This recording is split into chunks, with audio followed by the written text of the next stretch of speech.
My ex-husband and son chose my best friend as their mistress, making me feel like I was a burden they couldn't wait to get rid of. Never thought my life would take the turn it did. No one ever really sees it coming, do they? It felt like my life had become one of those terrible reality shows, except I wasn't just watching.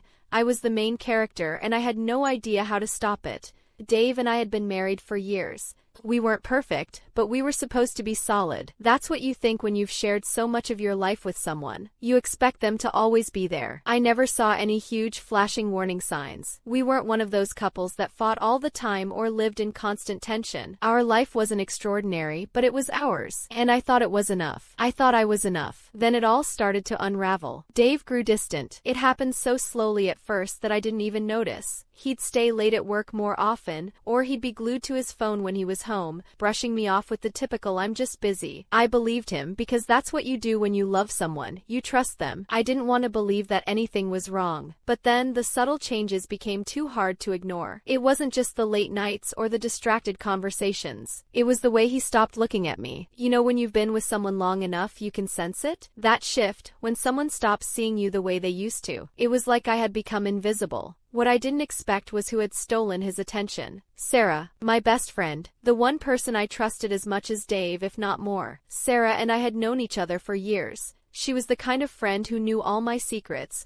who had been there for every major milestone in my life. My wedding, the birth of my son, everything. She was supposed to be like a sister to me. I never imagined she'd be the one to betray me. At first, I ignored the signs, brushing off the small things. The way Dave would light up when Sarah was around, or how they'd laugh together over some inside joke that I wasn't a part of. It hurt, but I didn't want to be that wife, the one who's jealous or insecure. I convinced myself I was overreacting. I didn't want to believe what my gut was screaming at me. One evening, as Dave sat next to me on the couch, distant as usual, I asked casually, "Sarah's been around a lot lately, huh?" He glanced at me, barely paying attention. "Yeah, she's just been going through some stuff," he said, shrugging. "She needs support." It seemed like a reasonable answer. Sarah had always come to me when she was going through tough times, so it made sense she might lean on Dave too. I tried to push down the sinking feeling in my chest, but it kept happening. Sarah started coming over for dinner more often, always conveniently when I wasn't expecting her. Dave seemed to make excuses for her constantly, like she was suddenly this massive part of our life. Then one night, Dave dropped a bomb on me. I remember it so vividly. We were sitting in the living room. I had been quiet for most of the evening,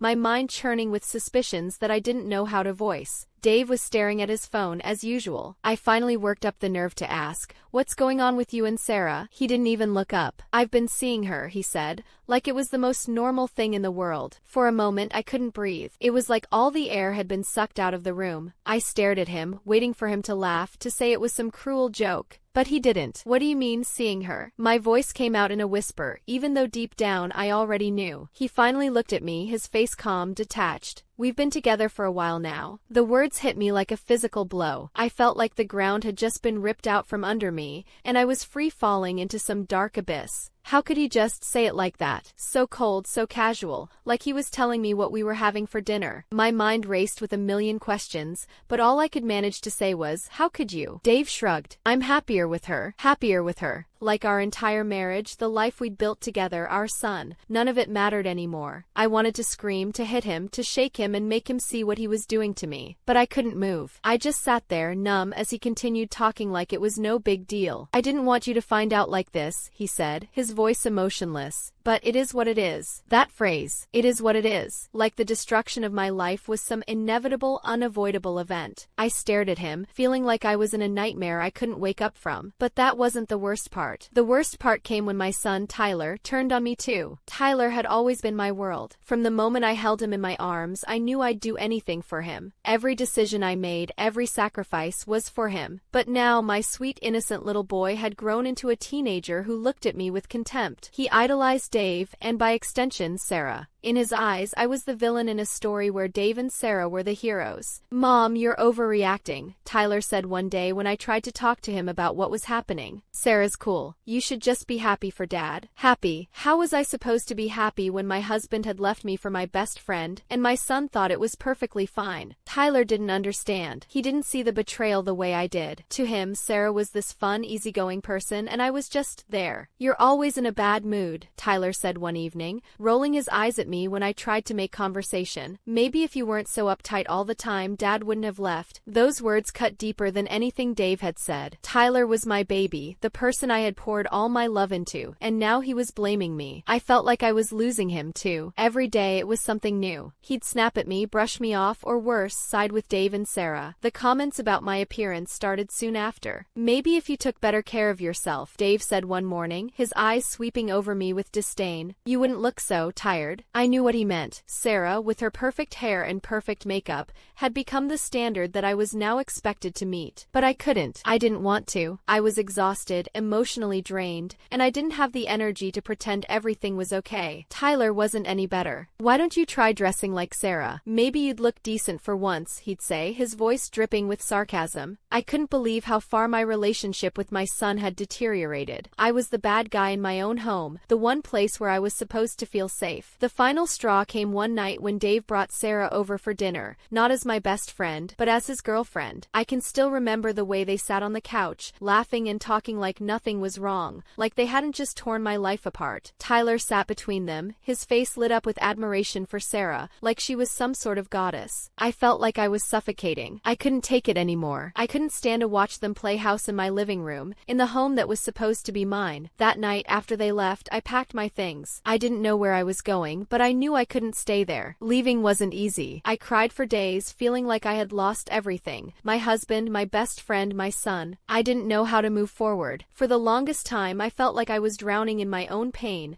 caught in this endless cycle of self-doubt. I started picking apart every flaw, wondering if Dave and Tyler were right. Had I let myself go? Was I too uptight, too controlling, too everything? But then something changed. Slowly, almost imperceptibly, I began to heal. I threw myself into work, into rebuilding a life that had nothing to do with Dave, Sarah, or the past. I went to therapy, started focusing on myself for the first time in years. It was hard. Some days it felt impossible. But piece by piece, I began to put myself back together. And that's when I met Mike. Mike wasn't like Dave. From the moment we met, he treated me with a kindness I hadn't experienced in a long time. He didn't make me feel small or unworthy. He made me feel seen. Every time he complimented. It had been almost a year since I ended things with Dave, a decision that shattered my heart into a million pieces. The memory of our last fight haunted me. The way he raised his voice, the harsh words that cut deeper than any knife. I was tired of pretending to be okay when every fiber of my being screamed otherwise. When he brought Sarah home, my world tilted on its axis. Seeing them together felt like a cruel twist of fate. I wanted to scream, to rage against the injustice, but all I could do was stand there, frozen in disbelief. It was like a scene from a movie, one I wished I could rewind and change. "Hey, Hannah," Dave called out, his voice bright and carefree. "You remember Sarah, right?" I forced a smile, my heart sinking as I met Sarah's gaze. Her eyes sparkled with excitement, but all I felt was betrayal. How could she? The pain of their relationship twisted my stomach into knots. "Of course," I replied, my voice steady despite the turmoil within me. "Nice to see you again, Sarah." She smiled, oblivious to the storm brewing inside me. I turned away, the tears threatening to spill over. In that moment, I was overwhelmed by feelings of inadequacy. Why was I not enough for Dave? As the evening wore on, laughter filled the room, but it felt distant, echoing off the walls like a mocking reminder of my loneliness. I sat on the couch, the world around me fading into a blur as I retreated into my thoughts. Memories of happier times washed over me, moments when I believed love could conquer all. I remembered how we laughed, shared secrets, and dreamed of a future together. But those dreams crumbled like ashes, leaving me with a painful reminder of what once was. I caught Dave's eye across the room, and for a fleeting second, I saw the warmth I had once cherished. But it was gone, replaced by a spark of something new with Sarah. I looked away, feeling the weight of my own heartbreak. "What's wrong, Hannah?" A familiar voice pulled me from my reverie. It was Mike, my close friend and the one person who saw through my facade, his brow furrowed with concern. "Nothing," I lied, forcing a smile. "Come on, you know you can talk to me," he said gently, taking a seat beside me. I sighed, my defenses crumbling. "It's just seeing them together. It hurts, you know? I thought I was over it, but now, I don't know." Mike nodded, his expression sympathetic. "It's okay to feel that way. You loved him, and it's normal to still care. But you deserve someone who values you, someone who won't treat you like an afterthought." His words resonated, igniting a flicker of hope within me. I took a deep breath, grounding myself in the present. "You're right. I need to focus on me, me. As the night wore on, I found solace in Mike's presence. He reminded me of the strength I had buried beneath the hurt. Slowly, I realized that I had the power to heal. When the door finally closed behind Dave and Sarah, I let out a breath I didn't know I was holding. It was time to reclaim my life, to step into a new chapter. "Let's get out of here," I said to Mike, determination sparking in my chest. "I want to find out who I am outside of this." He smiled, a supportive glint in his eyes. "That's the spirit. Let's go." As I sat in the cozy kitchen of our beautiful home, the sounds of laughter from my twins playing outside filled the air. I couldn't help but marvel at how far I had come, how drastically my life had changed from the dark days when everything had fallen apart. The pain of betrayal from Dave and Sarah felt like a distant memory, though it still stung sometimes, like a faint scar. But then I thought of Mike, my rock. The man who walked into my life when I least expected it and who, without question, helped me rebuild everything I thought I had lost. It had been a few years since the divorce. I wasn't looking for love. I didn't think I would ever trust anyone again after what happened. But Mike was different. He entered my life slowly, with kindness and patience that I never knew I needed. He saw me for who I was, wounded and cautious, but still full of potential for love. I smiled to myself as I recalled those early days with Mike. He never rushed me or pushed too hard. Instead, we spent countless nights talking, sharing stories, and simply being together. I had never known a love like this, one that was steady, strong, and most importantly, healing. Over time, the walls I had built around my heart began to crumble, and I found myself opening up again. It wasn't long before we got married, and not too long after that, we welcomed our twins into the world, a boy and a girl who became the light of our lives. Every day, I felt like I was living in a dream. I finally had the family I had always wanted,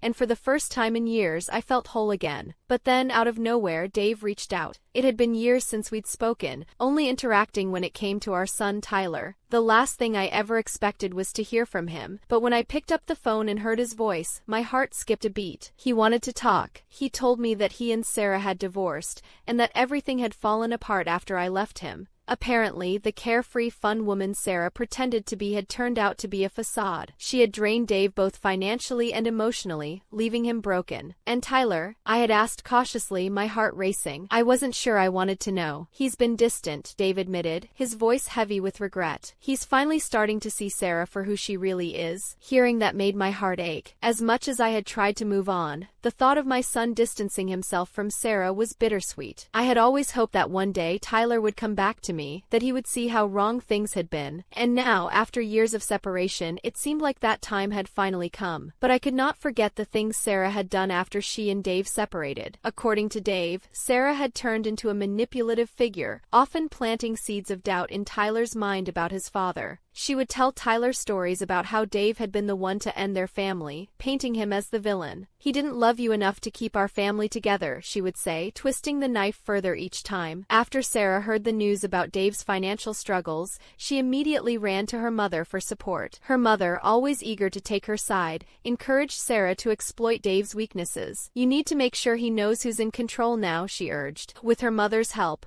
Sarah tried to manipulate Tyler into believing that she was the only one who truly cared for him, making him feel guilty for even considering a relationship with Dave again. But Tyler wasn't easily swayed anymore. The time apart from Sarah had opened his eyes, and he began to see through her lies. He started distancing himself, refusing to listen to her complaints about Dave, which only made Sarah more desperate to regain control. I agreed to meet with Dave and Tyler, not for Dave's sake but because I wanted to reconnect with my son. When we met at the coffee shop, it felt surreal. Dave looked tired, worn out, like a shadow of the man I had once known. Tyler sat quietly, eyes downcast, his once rebellious attitude replaced with a sense of guilt. At first it was awkward. Tyler couldn't even look at me, but when he finally did, I saw the pain in his eyes, the regret. "I'm sorry, Mom," he said quietly, "for everything." Hearing those words lifted a weight off my heart, but it also opened old wounds. I had spent so many nights crying over the loss of my relationship with Tyler, wondering where I had gone wrong. But now, sitting in front of me was my son, the boy I had raised, who had finally come back to me, even if it had taken years. Dave, too, asked for my forgiveness. He admitted to ruining everything,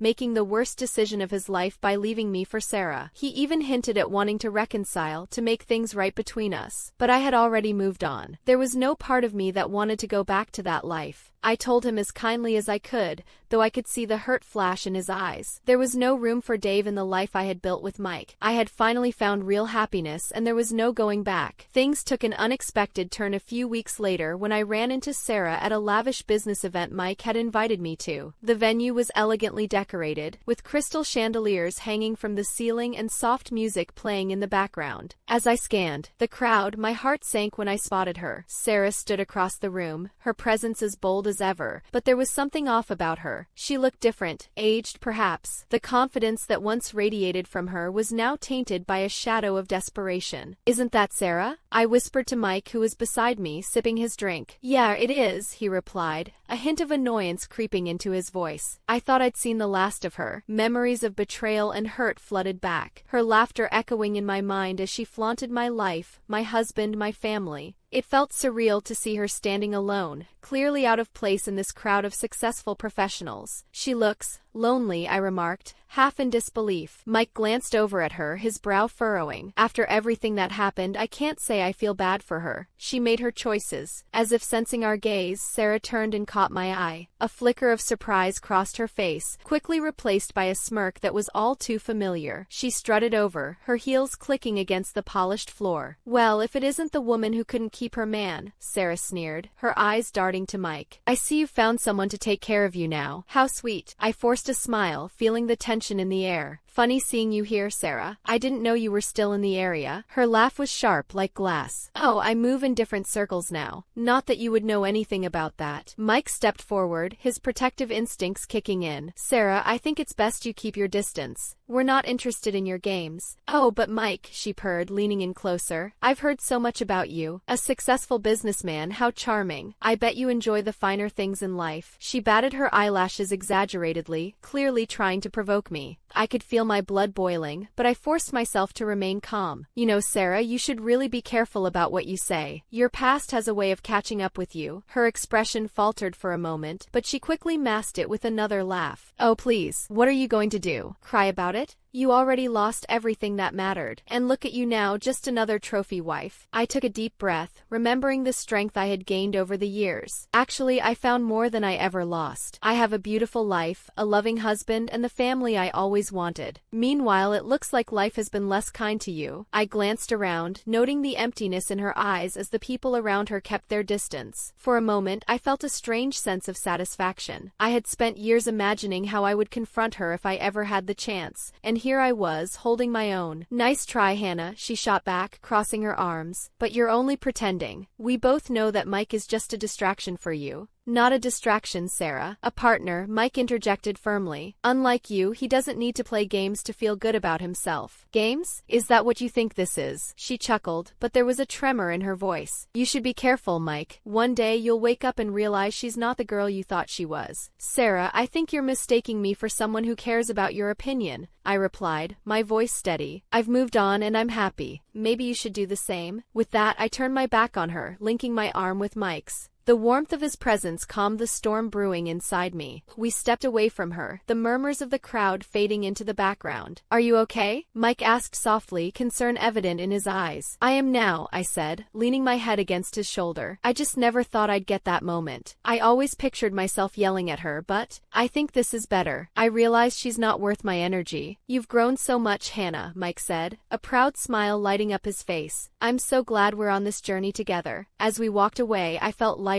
as if the weight of the past had finally lifted. Sarah could say whatever she wanted. I had found my peace. I had fought my battles, and I was ready to embrace the future, hand in hand with the man I loved. Looking back, I knew that meeting Mike had been a turning point. He had shown me what real love looked like, and for that I would always be grateful. I had weathered the storm of betrayal and had emerged stronger, more resilient. With a new sense of clarity, I realized that life had a way of bringing us to where we needed to be. I may have been broken once, but now I was whole, and for that I was thankful. The end.